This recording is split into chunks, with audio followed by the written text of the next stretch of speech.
ꯍꯧꯖꯤꯛ ꯑꯩꯅ ꯇꯧꯗꯣꯏꯁꯦ ꯄꯥꯔꯠꯅꯔꯁꯤꯞꯀꯤ ꯑꯅꯤꯁꯨꯕ ꯀ꯭ꯂꯥꯁ ꯑꯣꯏꯗꯣꯏꯅꯤꯀꯣ ꯑꯍꯥꯟꯕ ꯇꯧꯈ꯭ꯔꯦ ꯑꯍꯥꯟꯕ ꯀ꯭ꯂꯥꯁꯇꯨꯗ ꯃꯥꯒꯤ ꯄꯥꯔꯠꯅꯔꯁꯤꯞꯀꯤ ꯃꯥꯒꯤ ꯀꯟꯁꯦꯞ ꯐꯖꯅ ꯇꯥꯈ꯭ꯔꯦ ꯑꯗꯨꯒ ꯃꯉꯣꯟꯗ ꯕꯦꯁ ꯇꯧꯕ ꯑꯔꯥꯏꯕ ꯀꯣꯏꯁꯟ ꯑꯩꯅ ꯐ꯭ꯔꯦꯝ ꯇꯧꯕ ꯍꯥꯏꯇꯥꯔꯦꯀꯣ ꯒ꯭ꯌꯥꯟ ꯇꯥꯅꯅꯕ ꯀꯣꯏꯁꯟ ꯂꯩꯊꯣꯛ ꯂꯩꯁꯤꯟ ꯇꯧꯔꯒ ꯑꯩꯅ ꯈꯨꯝꯕ ꯉꯝꯅꯕ ꯈꯔ ꯑꯔꯥꯏꯕꯗꯤ ꯍꯧꯔꯒ ꯍꯥꯏꯇꯥꯔꯦ ꯑꯗꯨꯒ ꯈꯔ ꯃꯤꯛꯁ ꯀꯣꯏꯁꯟ ꯄ꯭ꯔꯤꯚꯤꯌꯁ ꯏꯌꯔ ꯍꯥꯏꯇꯥꯔꯦ SSC ꯑꯦꯛꯖꯥꯝꯒꯤ ꯄ꯭ꯔꯤꯚꯤꯌꯁ ꯏꯌꯔ 2016 ꯃꯃꯥꯡ ꯑꯗꯨꯋꯥꯏꯒꯤ ꯄ꯭ꯔꯤꯚꯤꯌꯁ ꯏꯌꯔ ꯐꯖ ꯀꯣꯏꯁꯟ ꯈꯔ ꯃꯣꯠꯈ꯭ꯔꯦ ꯍꯧꯖꯤꯛ ꯇꯧꯗꯣꯏꯁꯤꯅ ꯀ꯭ꯂꯥꯁ ꯑꯅꯤꯁꯨꯕꯅꯤ ꯀ꯭ꯂꯥꯁ ꯑꯅꯤꯁꯨꯕ ꯑꯣꯏꯖꯔꯒꯁꯨ ꯊꯤꯑꯣꯔꯤꯁꯦ ꯑꯃꯨꯛ ꯍꯟꯅ ꯅꯣꯏꯗ ꯔꯤꯚꯥꯏꯁ ꯇꯧꯕꯤꯒꯦꯕꯀꯣ ꯃꯥꯗꯤ ꯊꯤꯑꯣꯔꯤꯁꯤ ꯌꯥꯝꯗꯕꯅꯤ ꯐꯣꯔꯃꯨꯂꯥ ꯑꯃꯈꯛꯇꯗ ꯕꯦꯁ ꯇꯧꯔꯒ ꯀꯣꯏꯁꯟꯁꯤ ꯑꯗꯨꯝ ꯂꯩꯊꯣꯛ ꯂꯩꯁꯤꯟ ꯇꯧꯔꯒ ꯍꯪꯗꯣꯏꯅꯦꯕꯀꯣ ꯁꯤꯒꯤ ꯉꯁꯤꯒꯤ ꯇꯧꯗꯣꯏꯁꯤꯅ ꯃꯔꯨꯑꯣꯏꯅ ꯔꯦꯜꯋꯦꯗ ꯍꯪꯈꯤꯕ ꯔꯦꯜꯋꯦ ꯑꯦꯛꯖꯥꯝ ꯇꯣꯉꯥꯟ ꯃꯈꯜ ꯑꯦꯛꯖꯥꯝꯁꯤꯡꯁꯦ ꯁꯤꯗ ꯍꯪꯈꯤꯕ ꯀꯣꯏꯁꯟꯁꯤꯡꯁꯦ ꯑꯗꯨꯝ ꯅꯩꯅꯁꯦꯕ ꯉꯁꯤꯀꯣ ꯊꯤꯑꯣꯔꯤꯁꯦ ꯍꯥꯟꯅ ꯇꯧꯒꯦ ꯑꯩꯈꯣꯏꯅ ꯄꯥꯔꯠꯅꯔꯁꯤꯞ ꯍꯥꯏꯕꯗꯤ ꯀꯩꯅꯦ ꯍꯥꯏꯕ ꯃꯤ ꯕꯤꯖꯤꯅꯦꯁ ꯑꯃꯒꯤ ꯃꯃꯤꯡ ꯅꯠꯇ꯭ꯔꯣ ꯄꯥꯔꯠꯅꯔꯁꯤꯞ ꯍꯥꯏꯁꯤ ꯕꯤꯖꯤꯅꯦꯁꯅꯦꯕ ꯀꯔꯝꯕ ꯕꯤꯖꯤꯅꯦꯁ 2 or more ꯄꯔꯁꯟꯅ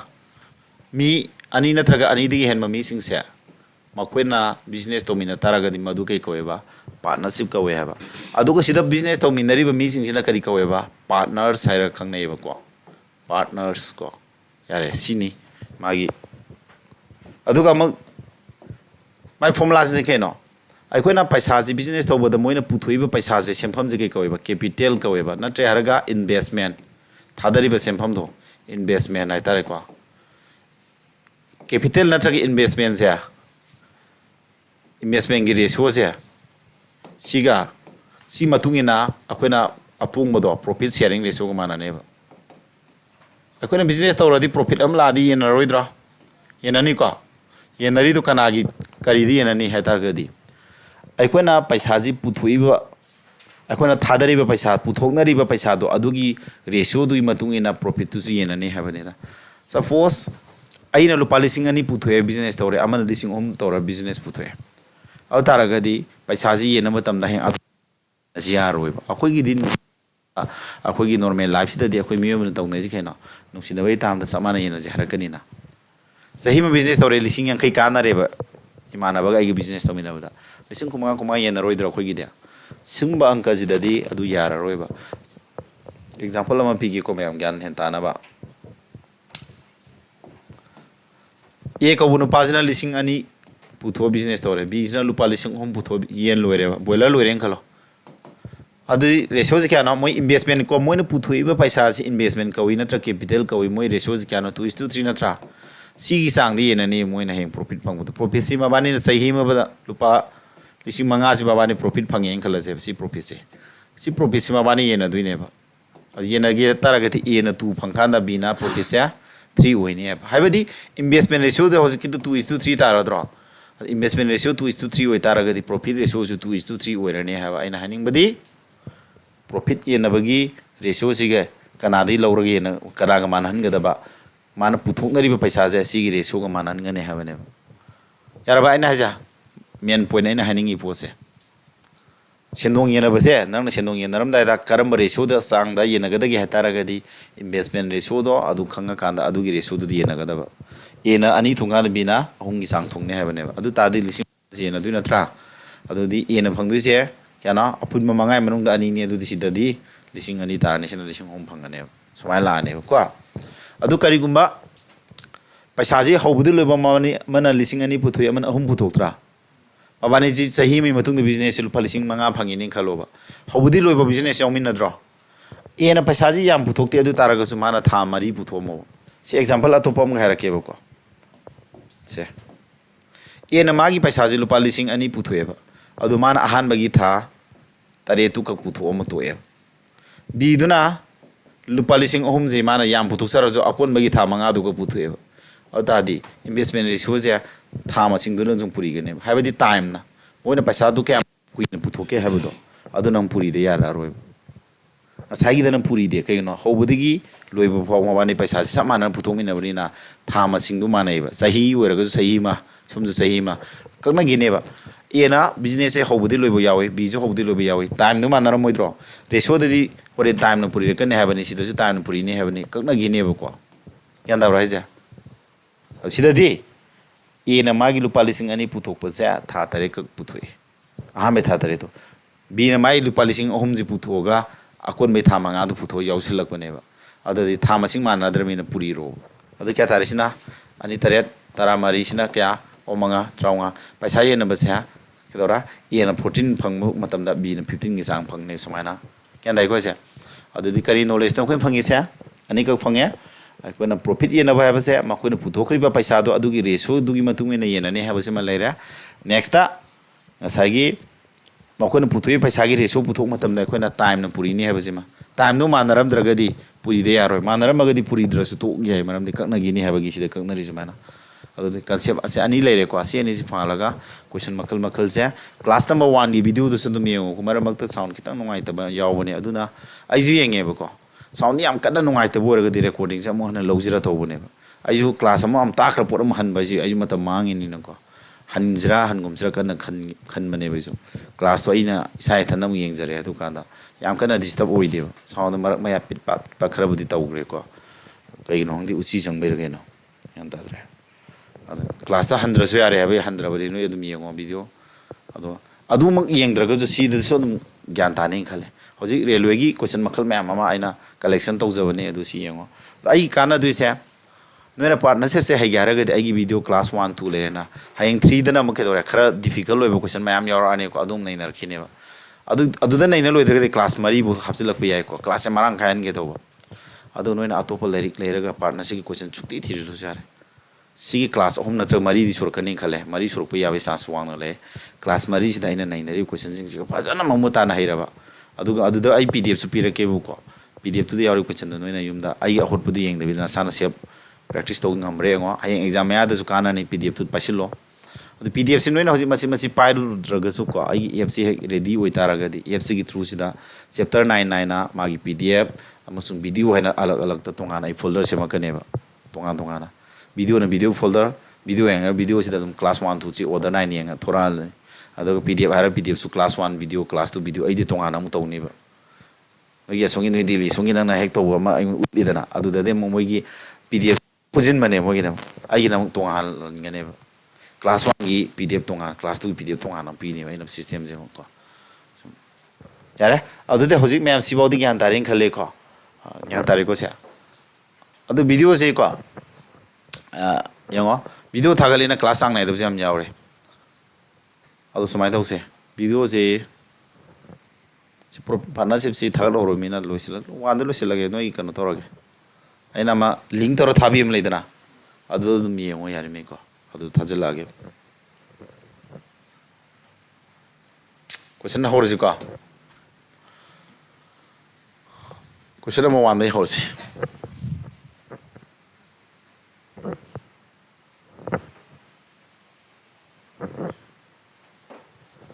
ꯌꯥꯔꯦ ꯁꯤꯒꯤꯁꯦ ꯇ꯭ꯔꯥꯏ ꯇꯧꯔꯁꯤ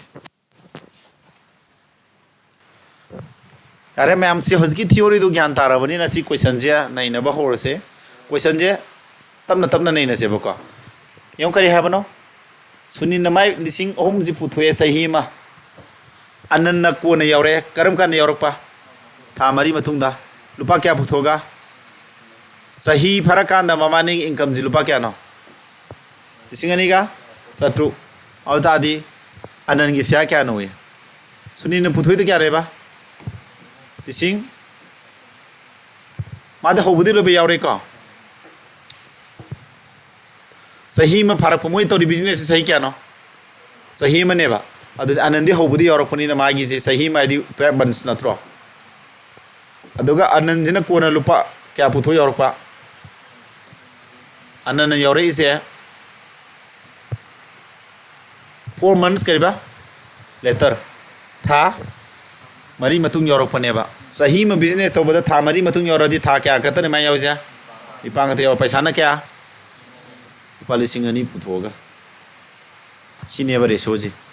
अदुदि मोनि येनदि पैसाजी प्रॉफिट से क्या नो कैपिटल रेशोजी पुथो कैपिटल रेशोजी की थ्रू दी येनदुइनेबा सिदि क्या नो कथनरनि को 3 into 12 लाइरे सोमदना 2 गा 8 का मरी का दी अनि मरी का दी अहम सोमदे क्या तारे 9 तारे सोमदना 4 9:4 की रेशो दे येन तारे सी इन्वेस्टमेंट कैपिटल रेशो दुने ममाने की कैपिटल रेशो से करी के माने है कैपिटल की रेशियो ने बसे करी के माना दुइबा इक्वल टू प्रॉफिट की profit ki ratio ga ani si mana ne ba yanda braja ata di moi hojik tungi ba paisa je kya no lising ani ge chathuk natra ase kana no ma putho se anan gi sia natro anan di kana no sida anan gi 4 unit natro apun ba kya no se 9 ge 4 ge di kya no 13 natra adu anan gi se ai gi 4 killer method khangi ko sida ina noi da recommend tawde se 4 killer method to amung hana ning singu 4 killer method se ai gi ratio hai ba chapter adu gi class number ratio gi class 4 5 6 je 4 killer method ki 4 killer method class 4 da gi hore adu 5 to question ma'am nei na bani adu gi knowledge tum changa ne ba ko sida adu di 4 killer method ki mari suba method number 4 da kari hagi aina apun ba tarahum doi gi manung da kya no anan phangdi ji mari na tra suni na kya phangne ba 9 hoji anan gi puthwa ne anan gi se apun ba 13 thokpe manung da anan gi se 13 manung da kya tare ba 4 ni adu apun ba paisa do kana no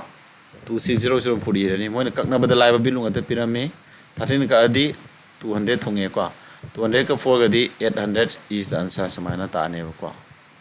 question ji lai di lai adu ngarang class 1 di ngumi na di haini khale gyan ta da yauri bro sida akoina ahamada moi prophecy na ge tara ga di profit ki karma sang di na duino haiba gi ratio ma daka wai ratio du kana ga manai investment ratio natra capital ratio haiba se siga mana bani na capital ratio puthun hona ba capital ratio puthu pedi moi puthoi ba paisa du ka tha ma singapore na ne hadana sijo anana ko na yorok pani tha mari matung da aduna thani mari di yahogdre nipang khatang yaure ma di ko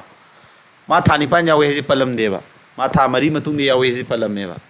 aduna tha mari yahogdra mina nipan di yaure adudi nipana puri ro adu sumana ratio sarani adudi sigi ratio se profit ratio mana re hare adudi apun ba tarawm doi ni nang fo di pullaga 13 natro 13 manung da anana phangdu je saruk mari phangni habane ba adudi 13 manung da saruk mari phangni adu kana gi paisa ni na du ja apun ba lupa 2600 asine puri rani adu kaknara loire sumana live ro lubra yengo noina class to bagi ni mama ta ke aina sida recorded class piramina sida rab notebook toroga class e khot pukot pa kadi lakhige di step khangda bodo question arise toro boko aduga sida gyan khara tare yum yoga na khara ka aduna video je hanjini no video je amuk tang yeng tok pro ratio je nang na gyan ta dre har di class number 1 do anirak yeng be ya omnak yeng be revision ne video anirak yeng je revision ne nya da bra ja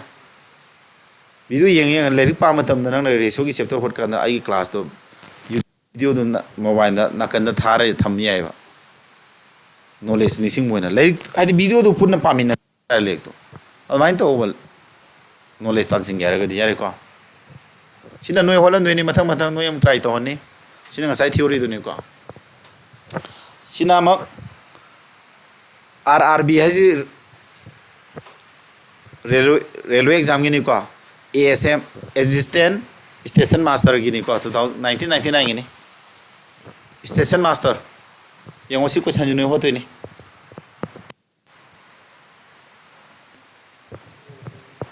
क्या था नड़ के हरो क्या था नड़े no ये ताइबा ये से अन्नी न लुपा क्या पुथुए है नो 70,000 पुथुए बिजनेस हम हौरे थानिपान गी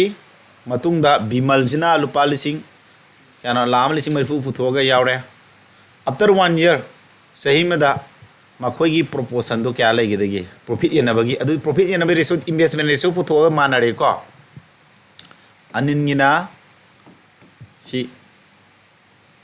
70,000 जे था ट्राइन थोइनि माना होबदि लोइबो बिजनेस यावि को मथान kana बिमल जिना के दै लामा लिसिंग मरि फुसे माना था के मतुंग यरकनो आफ्टर 8 months यरकनी सही में बिजनेस तबदा था निपान नि मतुंग यरादि था मरि खत नत्रो सिदा कथन नर लोइरा साजी नरदि जीरो क्या मरी जिना जीरो क्या मरी 7 into क्या नो सिया 12 नत्रा सोंदर क्या 18 into 4 नत्रो रबो अदु कथन नदी मरी का दी क्या मरी का दी 1 मरी का दी अहम अदु सोंदर क्या तर अहम तरेत कुमा तो सोंदर क्या 18 तारबा कब यारी बसी जमो हम तरु हम क्या तरे सुमाना सिगी रेशो से इन्वेस्टमेंट रेशो ने वो को इन्वेस्टमेंट रेशो तो प्रॉफिट रेशो माने है ना माना है कि after 1 year in what proportion will Anand and Bimal share the profit share तो गदब रेशो तो सी ने वो को 7:6 is the right answer हम सुमे लाइक को रेलवेज ने लाइब्रा पानसी क्वेश्चन से लारा मनी खले ngasi si laigera lairo ra igi di araiba aruba khanna nate railway da hamba question me ama collection to bi bani railway thaba mi su kana zarani ko aduga ssc tha mi ju dum kana duini yan dego si adu hayeng nam khara luba sing dum to class mari di thola ge thoksarosno ko si loibaga next as ki question ani as ki matang da laktu chapter sina mixer gi lani mixer he loiga allegation gi lani allegation jam kana ni ko atopa chapter sing da su yam hangmani adu loiga percentage mathang mathang ai chapter list noi pari natro chapter list adum aina adu noi thamjillo adu gi flow da study to ko yare next speed tana se ma'am answer hainer pi sir haro se answer ai ops ti yorok training hangaro gi to moina khangna patawjirani x and y partners in a business x y is a business partner ngatan x na lupa kya 1/3 of the capital for 9 months and y received 2/5 of the profit for how long y's money was in the business yare noi to honge amre am to just do it yang ase ngai ra ge khalu khalu kuk tha dom ta ano concept sing adi lai dine ko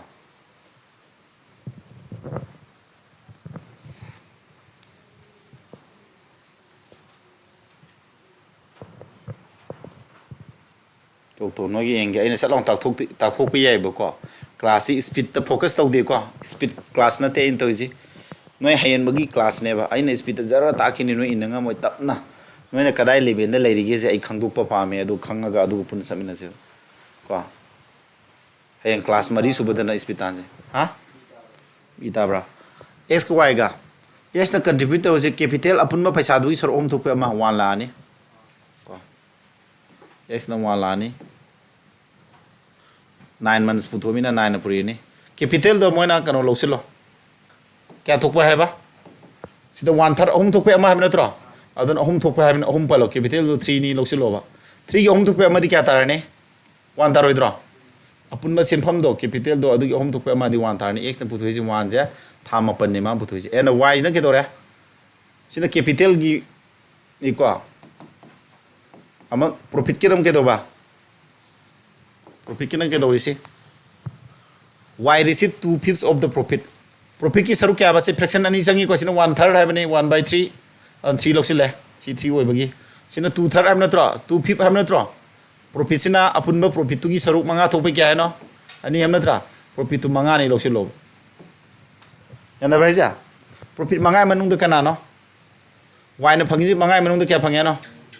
मंगा मनुंग the नि है दि y fungi क्या no wine fungi जी profit से क्या no मंगाई मनुंग दा अपुन म मंगाई मनुंग दा टोटल मंगाई मनुंग दा क्या बा टोटल 5 मनुंग दा वाइन फंगी से अनि नि अदुदी x दा क्या फंगाने 3 फंगा मोइद्रो मसान ताजरे को से प्रॉफिट से अपुन म मंगा थोपै मनुंग दा वाइन 2 फंगा दी x तो दी 3 तारनी खंगे अदि अम माना हंगी क्वेश्चन के ना for how long y's money was in the business y गे पैसा दो बिजनेस तो दा था क्या मतम क्या सिना गे हबने बा अदु थारोम दने हंगे जे ऑप्शन द था द पिरमे को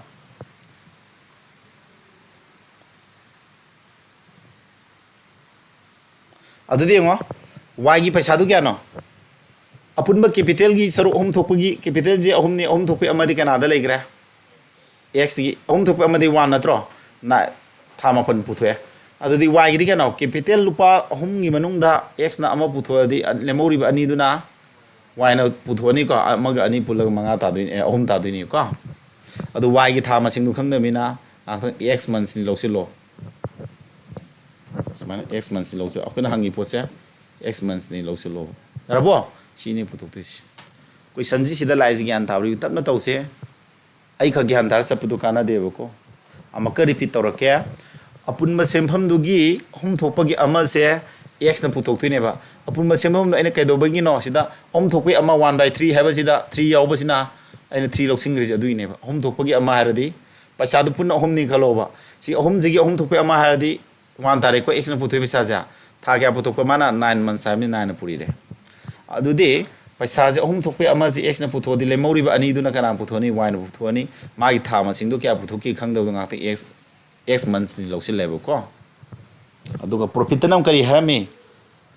y na phangiba profit se manga thokpe ani habne fraction na mana 2/5 haba fraction na ma palame adu manga thokpe habani na manga loksim mai wane magi profit tu punna profit tu manga oitara gadi manga thokpe ani ji na kana oitara y na phangi habne ani ji y gi tu were y na tu oitara gadi manga manung da ani y na phangi tara gadi le mori ba 3 do x na phangamani adu di profit ratio kya thare si adagi sina investment ratio hadi capital ratio si tare capital ratio ka profit ratio manane dana habra adudi ani kya ba purinaro 1 ga 9 gadi 9 sidi 2 ga x gadi twice x tara ba sina kari ratio no 9 ga 2x x tare sina kari ratio capital ratio kana manai ba si profit ratio 3:2 ga manane habne ba so man ratio ni mana adi kari chapter da proportion ka wedana si ratio ji manare ratio ni manaradi proportion kawi hai mamang chapter ta ki budu proportion gi ko adu mai ani puina ba kana mana gada ba mata ani puina mana eda ne proportion oida mai ani puina di 2x ka 3 ga di 6x equal to ani mapan try pan mata ani puina di natra 6 na ka di 3 thongya therefore x equal to 3 months tare this yandari bro laire ko question ji khitang kosi masang koli yam lubo kosi dinate araiba singi adubu noi kitang knowledge kar sol mami na de si lamak phangam da yai hoidi phangaba yengo summa masa yam ji yenga ga develop toro khara concept khara senga mami do na thuna heraga su haitabu noi jo dum tangkhat pe yabane ko se bonabadi kan kallo siam tawsinoi yeng du ni ngai du ni ko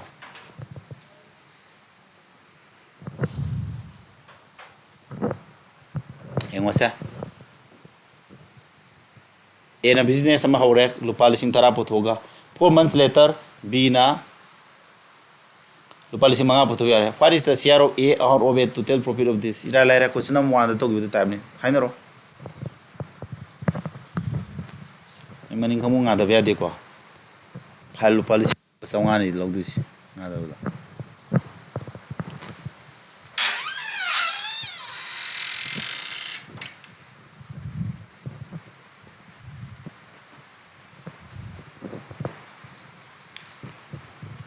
tor ngambra ha kya tai ba ye tai sumre nga ju ko ahmad A na business lupa kya putok pa lising tara putok ba moi business kya ta what is the share of A out of a total profit of rupees at the end of business sai kya toge ama adu ta di eje hobudi tobani na ma tha trai thui puthomani mai paisa ji natra sahi mai tha trai thui ni bi na mo pona yaure karam khanda 4 months later have natro tha mari ya hogdre adu di tha kya yaurani tha ni pan di yaure ko mai paisa na kya lising manga putho yaubane ba sumana adu di sidagi kya di ratio ne khoi puthok thu ja ki biten ratio puthok yarani ko 0 kya khaknarani om ko manga ka di ani thunge adu 2 ga to yakale re sumdana kya et mathan ngare me yari ko 2 na ka di ani mari adu tapna tawge sidan 12 le re sumda 4 ka thana yari mak natra 4 ka di 1 4 ka di 3 adu di answer ji 3:1 daraba profit ratio kya tare je profit ratio adu moidu na tro sina capital ratio ji ga profit ratio mane ni si profit ratio du sidi endarani a na 3 phangkanda b na kya 1 phangne ha bane ba kanagi share puthwa bana what is the share of A out of profit lupa lising ani ji manung da A gi ha bane ba A gi puthok taraga di mayam apunba kya no sia apunma mari gi manung di A na phangdis kya no ahom B na phangdina ama adu A gi puthwa bane mari manung da apunma mari manung di A na phangdis ahom ni aduga yenaga da paisa apunma du na puri ga da ha bana tro 4 km ki mari suba method pa le ba ina ko 4 kilometre से ma'am काने दिन में खंजर money मंगा अना नई 4 kilometre से याम तो खाइबा ममिंग हम थोलगा ताखिबदु नई हजिक मही यालमनेब 4 किलर हैरगा अना तोआना ममिंग हम यामना हदी साथीबा यूनिक ओइबा ममिंग हम पीरगा तौरइसे यु पार्टनरशिप क्वेश्चन मा लोइ तखारेइने बसे अंदैको पार्टनरशिप क्वेश्चन लोइ तखारे मा यावदबा चैप्टर कनो क्वेश्चन अमते यावद्रि जुरबा अते अते चैप्टर परसेंटेज ताक होइगेरा प्रॉफिट लॉस होइगेरा डिस्काउंट होइगेरा मागी यूजेस याम लाखिदो लेरिको 4 किलोमीटर से कावरनो नेक्स्ट याम लाइक को सी रेलवे से खर लाइब्रा जूनियर क्लार्क अकाउंटेंट सिना रेलवे की जूनियर क्लार्क की रेलवे एग्जाम न करम लाइद्रा अदुना आइना नोइदा हान हाइनिंगमम लई एसएस थाबा मीसिंगा रेलवे की एग्जाम थाबा मीसिंगा कोचिंग को सीडीएस थानिंगबा मीजिगा एसएससी थानिंग कोचिंग पुनबे यासी कावगनो इंटेलिजेंस ब्यूरो एग्जाम थानिंग के एसएससी की कोचिंग पुंगद बेंग पुन्यादे बेंग तोंगाना कोचिंग तौगदबा हेंग मे नोइना छात्र ओइबो नोइना तौगदबसे एसएससी एग्जाम थागे हरदी एसएससी की एग्जाम दा जीडी थानिंगबा 10+2 थानिंगबा एमटीएस थानिंगबा सीपीयू थानिंगबा सीजीएल थानिंगबा दब याम दिरिबा जीडी की कोचिंग क्या हरदी की कोचिंग चप मरक यौसन कैसु कायदेबा मी सीपीओ थाबा मी सीजीएल थाबा मी जीडी एग्जाम थाबा मैम यावरबने हजि मतमदा यानदैको अदु मोइदी सीजीएल एसएससी एग्जाम सिंग सिलेबस माने अरु अराइदे खर खेनबय वानेबा अदुना जीडी ओइगेरा सीजीएल ओइगेरा सीपीओ ओइगेरा मोइ कोचिंग पुनबे याय तबुदबो जीडी थाने मिना मको खर सोले हाइबगी दम कोइ कोचिंग ददी खर ऑफिसर लेबेंगी तोंगाना मकंबुगी नम तोंगा अलगता तोंगाना सेपरेट क्लास लेबा अदुम अखोय हजि अनो बेस हावरे नो योनिंगसु दुम यावबे याय नो फ्रेंड सर्कल लेरगा दुम हाइबको अखोय को खर नेम मी मैम यावरे अदुना सीजीएल की लेबे न क्वेश्चन अरु रु नैना कान खर ngam सात्र यावेबा हाइदि कोविड 19 ताला लाखबा सात्र जिंग ले सोलिदन नोया अदु अदुइ खल अखोय तोंगान बेस सेमे अखोय गिदी जीएफसीआर प्लो पुंजिन देबा अखोय गी को सीजीएल की अदि सीपीओ थाने खर ऑफिसर पामसिंग ना ऑफिसर बेस खर लवा जो पामगिना अदुमाइन लई अखोय गी को कई बसिना अनन अमसुंग दीपकना बिजनेस अमा केदोयबा लिसिंग कुनिथोय चंगा पुथवे अमन सी पुथवे what is the share of Deepak in the profit of this मा पैसा सि था क्या क्या पुथोने पलमब्रा होबदि लोगो बिजनेस चौमिनरमनेबा था मसिंग अदु पुथोय अदा पुथोय हरमद्रे अनन ग दीपक न पुथोय पैसा अमना क्या बा अनन गिना ए हरगे अनन 22500 दीपक न क्या 3500 नत्रो What is the share of Deepak in the profit of क्या कनागी दीपक की शेयर पुथोब नत्रो आइना नोई द कैनोम ग हरमगे को आइना ताइस दिन हैनब ताकपनि को सिदि मी लोय है हरकने व्यूअर सिंग दसु आइना फोकस तौरगा आइना हानिंग वाजि को नोइ नतब अखोय व्यूअर सिंग दसु ताराम दिनि दना आइना हानिंग जते नते आइ नोइ द स्पीड उतरि को स्पीड शो तौद्रि सिदा ऑप्शन ट्रिक मयाम लैरि को ताकतब अदु कंसेप्ट सेंगा कान ऑप्शन ट्रिक को मदु दुम ताकलके मरम मरता को याम लैरि ए गिना सी करिबा डी गिना सी नत्रो कनागी कनाय शेयर मा पुथोयजा दीपक की नत्रो कुमंगा न कदी कुमंगा मपल कुमंगा थदी मरियम ट्राइन थे तोम ट्रामनी थुदौनी को 25 की सला फाबगिनी अदु कनाय न पुतो दीपक की दी क्या ना अपुनबा 23 मनोंग द दीपक सी क्या ना सी अपुनबा कुलुम दे मनोंग द दीपक न फंगदे सी 19 नत्रो 14 अदुगा मा क्या 13800 नत्रा सिदा इना कनबगसी कुलुम दे का दी क्या तरह सा 6 तुंग मनी का 600 का सी गदी तरा मरी का तरो कदी लाने तरो मरी को मरी तरो तरो 84 समन हो जारी को ऑप्शन ट्रिक के का लाइसी ऑप्शन ट्रिक मालू द्रसु समन हो लसु यार यंग ज्ञान तारी को लाई द्रो कनो लाई को रेलवे की हजिक नोय आरपीएफ की एसआई फॉर्म थाजिन बय यावब्रा अदई कांस्टेबल थाजिन बय यावब्रा कांस्टेबल ने यामथि लारानी को लाई हरजु रेलवे गुमा एसएससी गुमा दिने अराइबदा अराइब क्वेश्चन द कम्पीट तौनबनी स्पीड नेबा नना लाई जमी लारम दिने दन स्पीड याम थुगदा मायाम दगी मिना क्वेश्चन 10 होन गन 30 होन गमना 30 होन गमना अदुगी स्पीड त लमजिन सेंगदा 100 मीटर रेस ता कंपटीशन तौनबनेबा कनोसना एसएससी के एग्जाम सिंगना अदु बेंगु मजिना मैराथन तौ सब माने स्पीड मोई जो काबुदी ओई को ओइरसु मोना कांसेप्ट तो बेस तो क्वेश्चन या मांगे है बनी आइन हानिंग या ट्रदी सियम तोरो कया बनो तू नाइनर सिनोय कंपटीशन तो no बसिदा Kanti started a business investing business after 5 months. Sudhakar joined in that business investing this. If in the end of the year they earn profit of this, then what will be the share of Sudhakar? Aga so rota bidaga taungamra.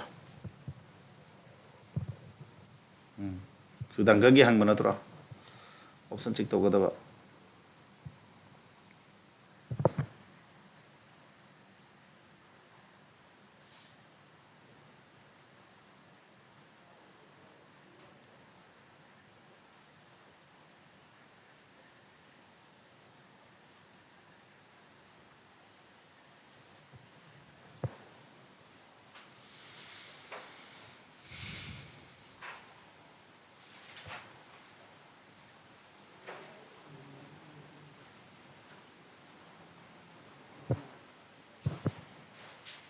Kanai na putoy Sudhakar gi natra.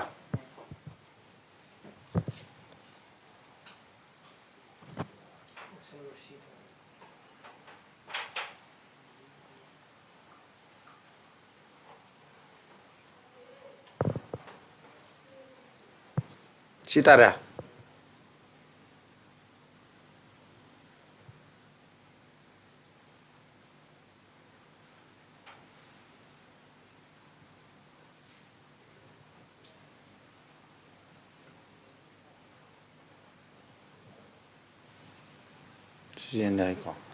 Option trick to mani na option trick se ade paisa sina kya 6970 point yaw bu jawri ko aduna point yaw jan option trick se na thai sadre samai taro mamani ratio ji thuna tawang wada ratio di samai tara kani mental calculation do reto sina samai tara pro tara pra adu ratio ji kar thu do ne ko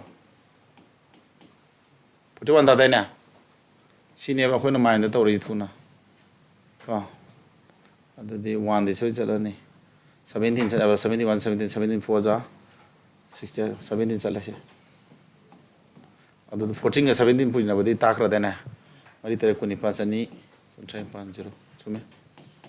aine he weda takiba amai yam kana use to bom yauri ko 10 dagi na 19 bawda leiba number singi purina ba trick ama taki da na 14 ga 17 puina ba trick to kya ne ba si puina phone kya ta ne ba chani tara 2 38 tadra sima dharo adudi 17 ga 19 puina di phone kya ta ni thunaro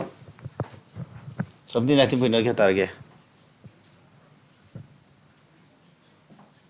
3 2 3 tadra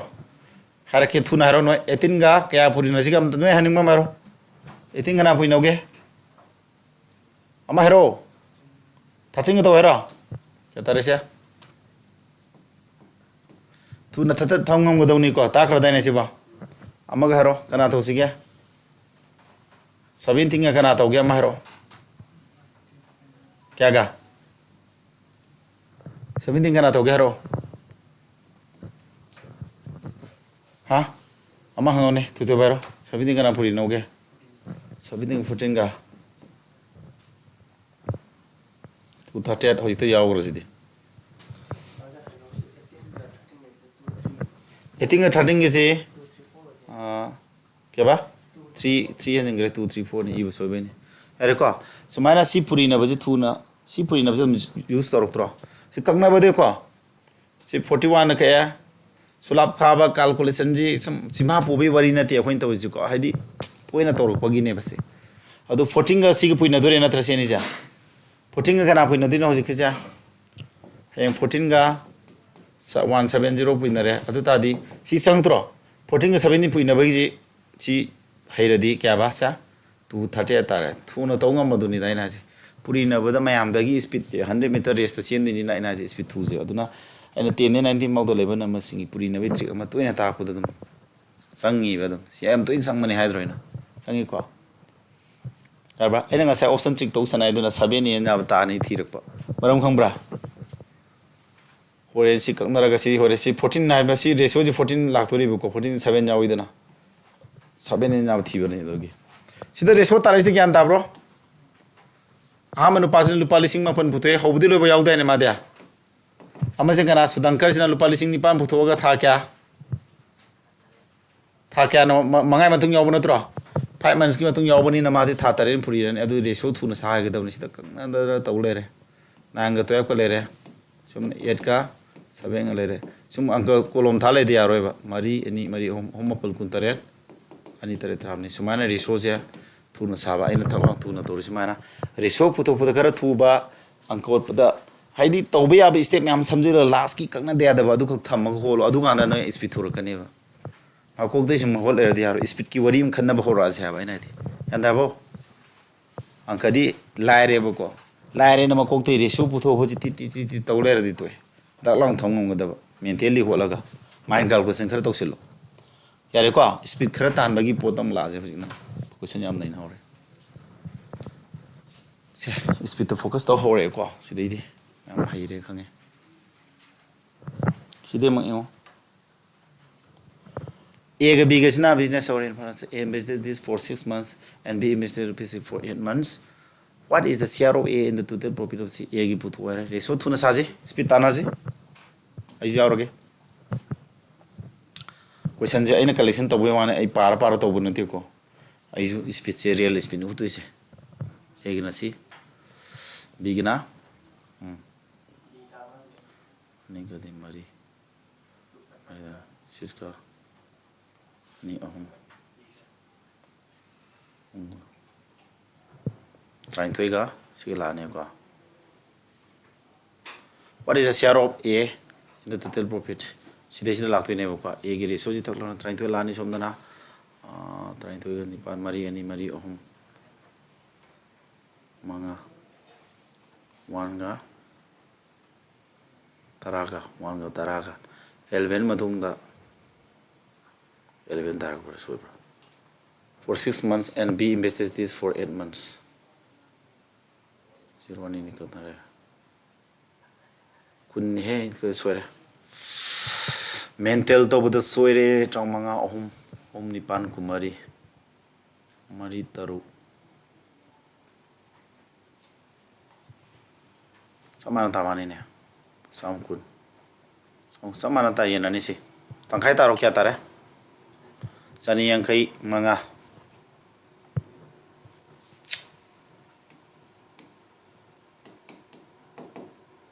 B gina kya et natra samkun si samkun tarba samana mani ratio di 1:1 tar samana yena ne ani si adu samana yena di A gi do kya si gi tangkai tarani samana di si tangkai taradi kya tara sani yang kai manga taro idro laire da si ko ratio puto khu mentally to kolom thadana tawnai dana hoji ki to kwa sum toro sum masi nungai desi railway group D की निको group D exam निको सुखिदियो गए Jitendra and Mahesh enter into a partnership lupa 666 put respectively Jitendra is also a working partner and get 20% of the profit for this work fazai ne question ja khara din nai rane tokse